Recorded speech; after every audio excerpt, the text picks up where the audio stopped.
We begin with it being made clear that a ceremony is soon to take place. Kiki-san emphasizes that, despite Yuzuki's best efforts to perfect Tokudo, issues may arise if the central figure isn't fixed. This is followed by the revelation that $500,000 will be needed to fix the central figure in question. Kiki-san and Akagami are just two of the many people who are worried about it. Yuzuki, on the other hand, is confident that she can raise the money and gives them her word. By the middle of the day, Akagami has already begun plotting the best way to help Yuzuki. His solution involves using a cell phone. When he realizes he shouldn't use the temple's phone, he heads to Yuzuki's room to ask her to lend him hers. When Akagami offers to help Yuzuki, she tells him that she'll manage to collect the money by working 5-6 jobs. He is now adamant about helping her because he can tell that she is exhausted. Yuzuki, however, insists that she is not. Suddenly, Tsukuyo enters the room. Yuzuki finally tells Akagami that it's none of his business after making a huge stink over it. This makes him very upset, and he eventually asks Tsukuyo to go out with him. Tsukuyo can't tell if her mind is playing tricks on her,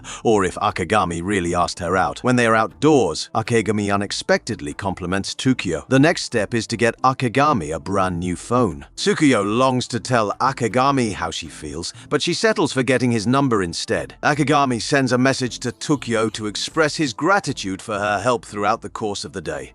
Tsukuyo makes an effort to correctly interpret his motivations. A flashback to Yuzuki's childhood begins. Yuzuki, who was a kid at the time, is shown with her mother. Her aspiration is to one day lead the Mikazuki temple as its high priest, and she expresses this to her mother. As she begins to explain why to her mother, the scene switches. The plot then shifts to the present day. After their argument, Yuzuki and Akamitsu want to make amends with one another and resolve their differences. Kiki-san informs Yuzuki later that day that her training has been temporarily suspended. Yuzuki is perplexed as her determination to finish the course overwhelms her. Following this, Akamitsu begins shadowing Kiki-san around town in hopes of convincing her to train Yuzuki. However, Kiki-san refuses to train Yuzuki until the girl learns from her errors of judgment. Tsukuyo then gets in touch with Akamitsu following this. She informs him that Yuzuki has vanished. Consequently, Akamitsu starts looking for Yuzuki everywhere, but he can't seem to find her. Eventually, Akamitsu reflects on Kiki-san's comments,